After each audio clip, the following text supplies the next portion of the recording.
everybody, my name's Ednasue McKee and I'm back again. It looks like I'm planning to do a video today on making a macaroni and cheese pie the old-fashioned way.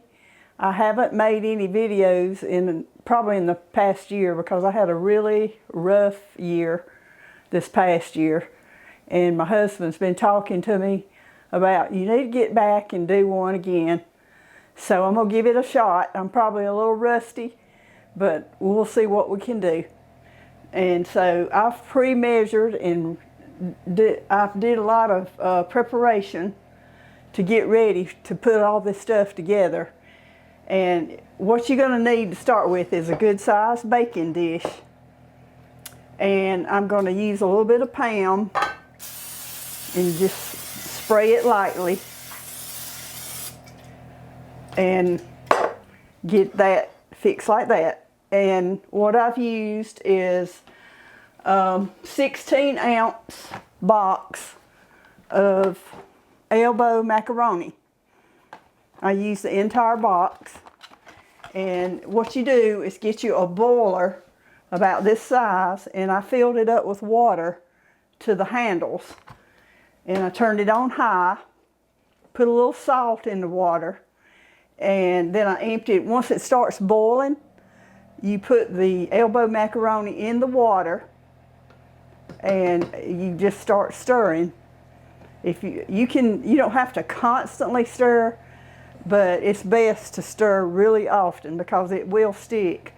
This type of pot that I'm using is not like a Teflon coated pan, so if I didn't sit here and stir it, it was going to stick to the pot. So I did, and once it's done, I drained all the water off, and it's just completely done pasta, macaroni noodles. Okay, and for the cheese, I always use sharp cheddar cheese, and I use 1.5 blocks of these. That's what you see right there. And I used it with my manual hand grater. And I'm telling you, I feel like I've had a workout today with that thing. I saw this at one of the department stores and I just had to have it, but I don't think I could have used that for all this cheese.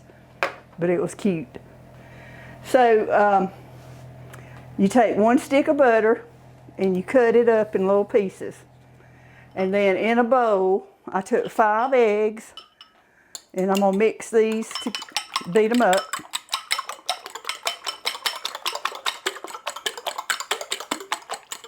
And then I've got 2 cans of milk. Doesn't matter what kind of canned milk you use. And if you've watched my videos in the past, you know I use a lot of canned milk. So it seems like every one of my recipes, I'm using canned milk, canned evaporated milk. Okay, I'm going to mix this with the eggs and set it aside. Okay, we're going to get ready to put this together. First of all, before you start, you preheat your oven on 350. And mine's been preheated and it's ready to put the macaroni in there. So first of all, I always like to sprinkle a little generous amount of cheese in the bottom of my baking dish. A lot of people probably don't do that, but I do. Not a lot, but just a little bit. Kind of get some on the bottom. Okay, and I'm going to take this boiler. Hopefully, gracefully can pour some of this in here.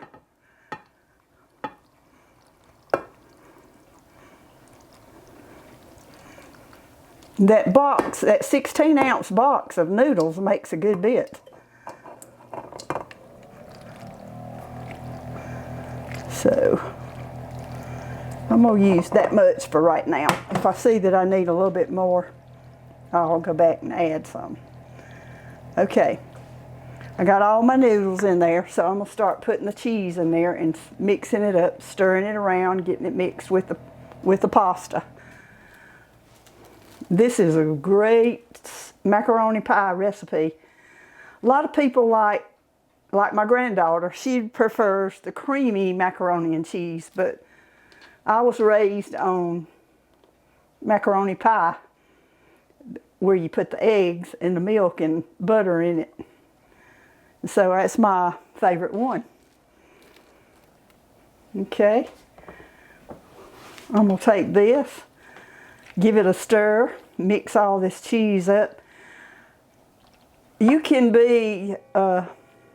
decide how much cheese you want or what kind of cheese you want. A lot of people like just mild cheese, but I prefer the sharp cheddar.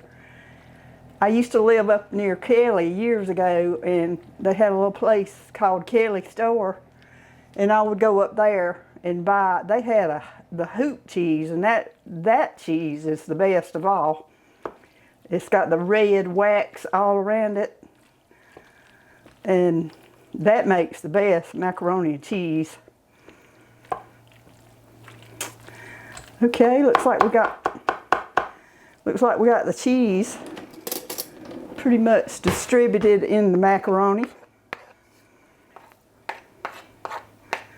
And I like to use a wooden spoon too, because it really does it works really well.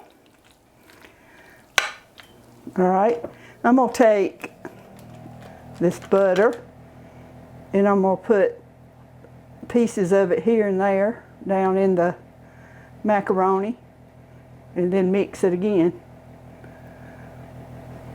I'm gonna let it set out a little while, and it's kind of melted together, so I'm gonna have to wash my hands after I get through with this. Anyway, you take the whole stick of butter and you just put it all around in different places, just like I did the cheese.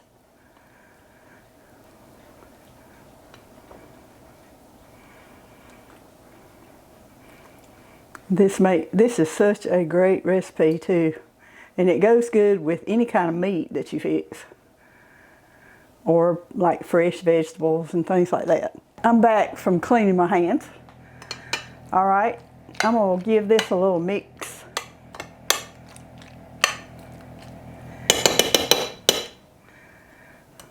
I think it'll do better with the wooden spoon again.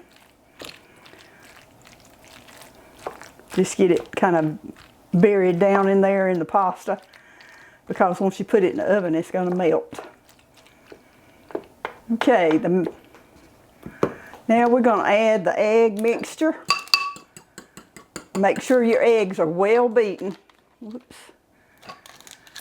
And just pour this all over the pasta, and then we'll mix again.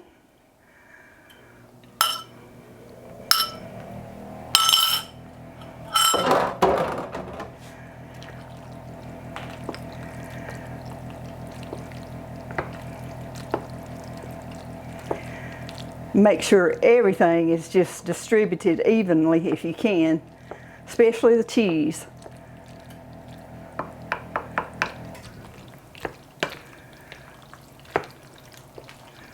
That was 1 can of milk and 5 eggs beaten. And I can tell right now that I'm going to have to use that extra can of milk. You don't want a dry macaroni. You want it to be very kind of juicy, not runny or like creamy, because when you bake this on 350 for about an hour, it's going to be, you'll be able to cut it out in a section, it won't be real runny. Okay, I've got this all mixed together, so I'm going to just pour a generous amount of this milk all around, and most of the time it takes the entire can. Okay.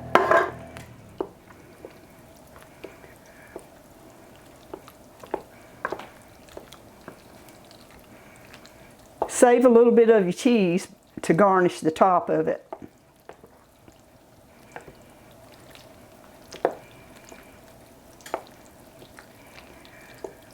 Looking good. It looks kind of like it's got a lot of liquid in it, but it will bake and really do its magic. Okay. I think I might add just a little bit more of these noodles, but not much. Just a little bit more.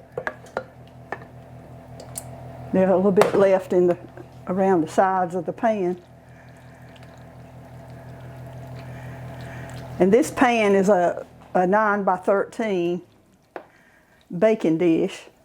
And from the ingredients that I've used, it completely fills it up. Okay. I'm going to take the rest of this cheese and just add it to the top of the macaroni pie. You can use wax paper to grate your cheese on, or either parchment paper or a dough board or anything. I always grab wax paper.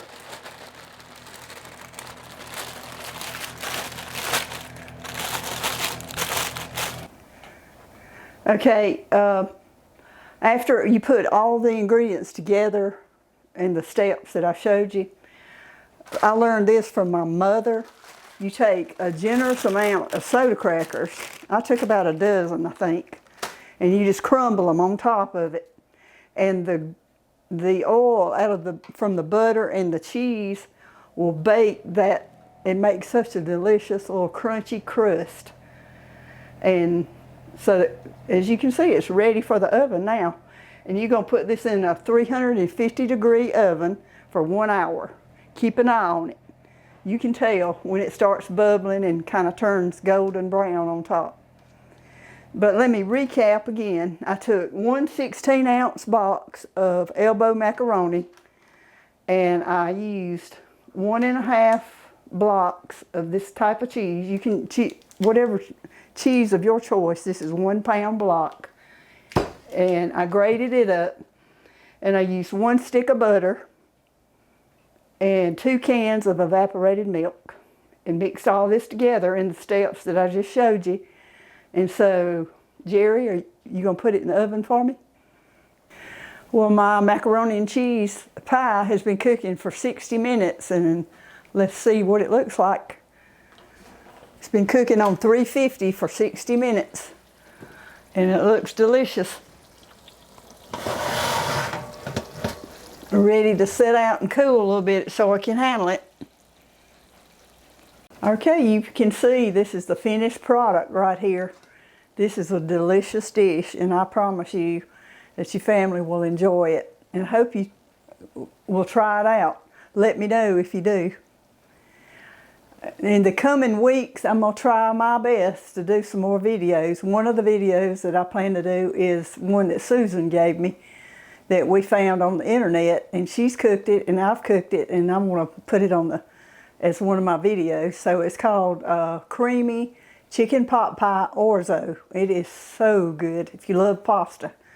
And also I'm going to do one about cooking Swiss steak. The red tomato sauce and the cube steak. It's very good. And I have some more in mind too. I thought about making just a simple recipe of cooking a cake of cornbread for the ones that don't know how to make cornbread, like I did biscuits back when COVID hit. So I'm thinking of several different options, and in the next few weeks I hope to come back with some more. So see you later.